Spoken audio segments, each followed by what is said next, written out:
Assalamualaikum warahmatullahi wabarakatuh. Perkenalkan kami dari kelompok 35 penulisan ilmiah. Perkenalkan nama saya Elsa Fahrina Hayati dengan NIM 201091232030. Nama saya Silvi Diawati, NIM 201091232019. Nama saya Humaira Afifah, NIM 20109122200033. Saya akan membahas tentang struktur dan cara penulisan esai ilmiah. Topik yang akan kami angkat pada pembahasan kali ini yaitu tentang kerangka penulisan ilmiah. Kerangka penulisan ilmiah ini kami bagi menjadi 3 bagian.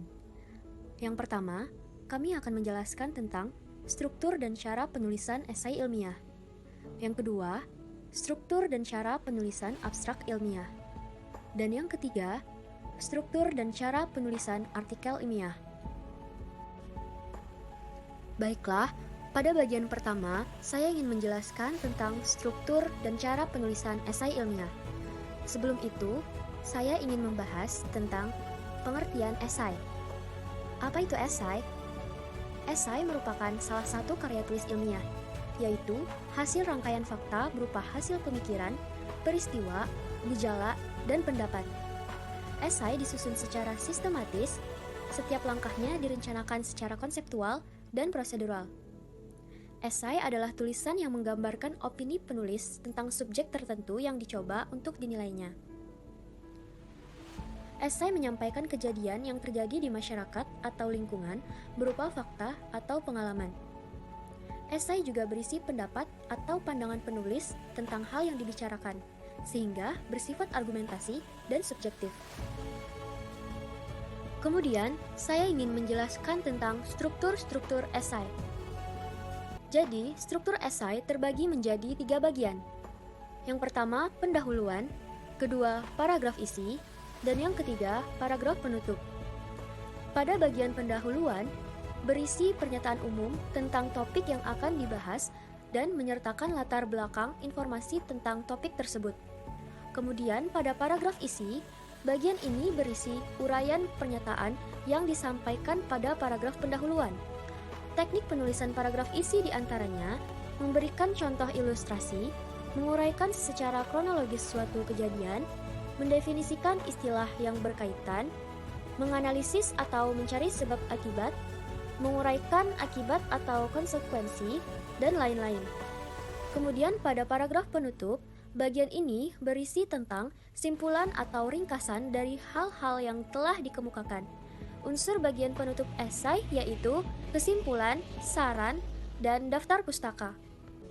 Selanjutnya, saya akan membahas tentang cara penulisan esai ilmiah. Yang pertama, kita harus menentukan topik dan melakukan penelitian mengenai topik yang akan kita pilih. Yang kedua, kita membuat kerangka tulisan sebagai gambaran keseluruhan esai. Yang ketiga, mencari dan mencatat referensi yang berkaitan dengan topik. Yang keempat, menyusun ide dan menulis esai. Yang kelima, menulis berdasarkan isi esai. Yang keenam, kita membaca ulang dan memperbaiki hubungan jika dirasa ada yang kurang tepat. Dan yang terakhir, kita menyusun referensi yang digunakan. Baiklah, sekian penjelasan dari saya.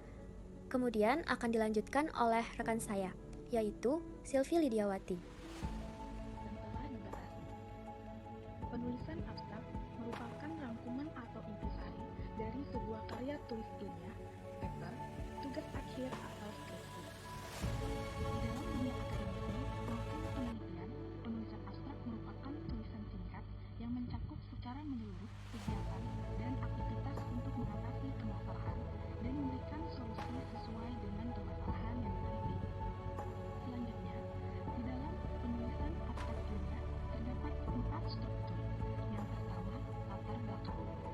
Kaidah pertama yang harus dipenuhi saat akan membuat abstrak adalah dengan memasukkan latar belakang dari permasalahan serta latar belakang yang dihadapi oleh peneliti. Dengan adanya latar belakang peneliti, akan mencari solusi untuk mencari permasalahan yang menjadi latar belakang penelitian yang dilakukan. Yang kedua, metode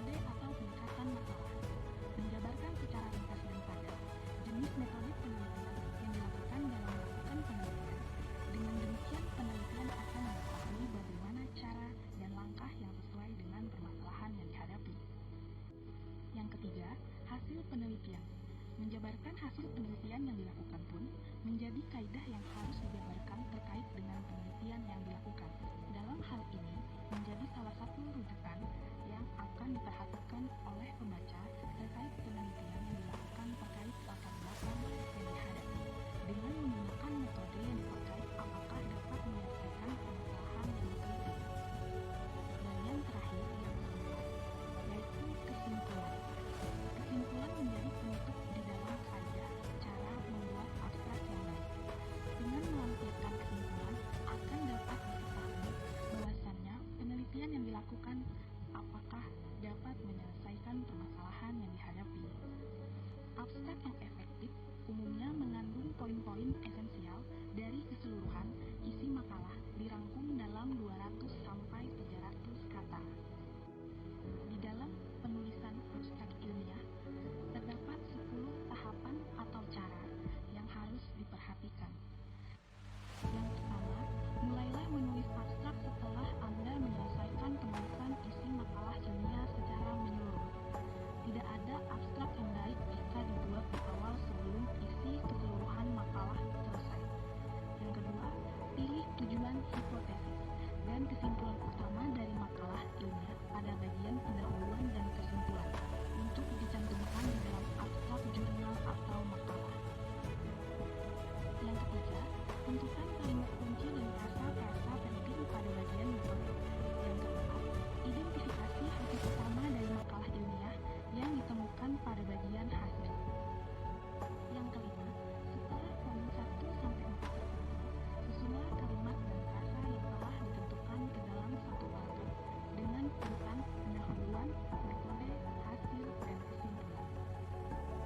Yang keenam, pastikan paragraf dan poin tidak mengandung informasi baru yang tidak terdapat di dalam makalah ilmiah, nama-nama atau istilah yang terdefinisi, pembahasan dan situasi literatur baru yang digunakan, rincian dan penting seputar metode yang digunakan. Yang ketujuh, eliminasi informasi tambahan dengan hanya fokus menulis hal-hal berikut: rancangan studi dasar, metodologi, dan teknik utama yang digunakan, penemuan utama, ringkasan interpretasi penulis, kesimpulan, dan implikasi. Yang kedelapan, periksa kembali konsistensi antara abstrak dengan isi dari makalah ilmiah yang dibuat. Yang kesembilan, ajukan permohonan kepada pihak lain untuk memeriksa abstrak yang Anda buat sebagai bahan evaluasi.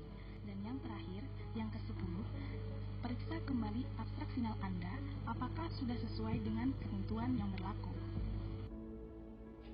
Selanjutnya, struktur dan cara penulisan artikel ilmiah. Apa itu artikel ilmiah? Artikel ilmiah merupakan tulisan yang ilmiah, dapat berbentuk artikel ulasan atau review artikel maupun artikel penelitian atau research artikel dari laporan hasil penelitian yang ditulis kembali oleh para penulisnya untuk dipublikasikan dalam jurnal bereputasi. Definisi lain dari artikel ilmiah yaitu karya tulis yang isinya dapat berupa laporan yang tersusun secara sistematis dan bisa berupa hasil studi atau hasil penelitian yang disajikan kepada komunitas ilmiah tertentu. Tujuan penulisan karya ilmiah adalah bertujuan mengkomunikasikan hasil penelitian dan kontribusi untuk refleksi, ulasan dan diskusi lisan dan tertulis. Halayak ini dapat dipahami sebagai siswa, guru, peneliti, dan ilmuwan. Selanjutnya, struktur artikel ilmiah. Yang pertama, judul. Judul hendaknya ringkas dan informatif, dengan jumlah kata tidak lebih dari 14 baik dalam bahasa Indonesia dan bahasa Inggris, sudah termasuk kata penghubung. Yang kedua, baris kepemilikan. Baris kepemilikan terdiri atas 3 bagian, yaitu nama-nama penulis tanpa gelar, afiliasi penulis, dan alamat korespondensi atau email. Yang ketiga, abstrak. Abstrak ditulis secara singkat dan faktual, meliputi tujuan penelitian, metode penelitian, hasil dan kesimpulan. Yang keempat, kata kunci. Kata kunci terdiri atas 3-5 kata atau kelompok kata. Yang kelima, pendahuluan. Hindari sub-sub di dalam pendahuluan. Pendahuluan hendaknya mengambil latar belakang masalah dan tujuan penelitian. Yang keenam, metode penelitian. Informasikan secara ringkas mengenai materi dan metode yang digunakan dalam penelitian. meliputi identifikasi variabel, subjek atau bahan yang diteliti, instrumen penelitian, rancangan percobaan atau desain yang digunakan, atau rancangan eksperimen, teknik pengambilan sampel, analisis data, dan model statistik yang digunakan.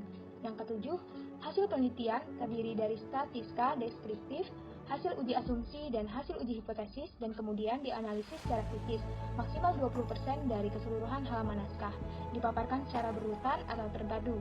Yang kedelapan, pembahasan. Penjelasan mengenai hasil penelitian dikaitkan dengan hasil-hasil penelitian sebelumnya, dianalisis secara kritis, dan dikaitkan dengan literatur terkini yang relevan. Kesembilan, simpulan. Simpulan hendaknya merupakan jawaban atas pertanyaan penelitian yang disajikan secara deskripsi, maksimal 1 halaman. Ke-10, daftar pustaka. Ketentuan umum penulisan daftar pustaka. A. Rujukan yang dicantumkan dalam daftar pustaka hanyalah rujukan yang benar-benar dikutip dalam manuskrip. B. Daftar pustaka. B.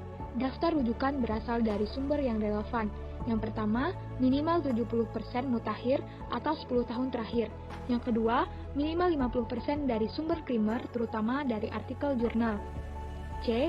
Daftar pustaka disusun secara alfabetis berdasarkan urutan abjad nama penulis dengan font Palatino, Linotype 11:1, Justifi atau rata kanan kiri. D. Ketentuan nama penulis. Nama yang ditampilkan adalah nama akhir atau nama keluarga. Penulis diikuti dengan singkatan nama awal dan tengah jika ada. Jika penulisnya lebih dari 1 orang, maka cara penulisannya sama. E. Penulisan rujukan diawali dengan huruf kapital hanya pada awal kalimat. F. Setiap penulisan nama, tahun, judul, artikel, dan seterusnya diakhiri dengan tanda titik sebelum dilanjutkan kata berikutnya. Khusus penulisan volume atau nomor jurnal diberi tanda titik 2 tanpa jarak spasi. Contoh-contoh penulisan dapat dilihat pada penjelasan setiap jenis pustaka yang banyak dirujuk.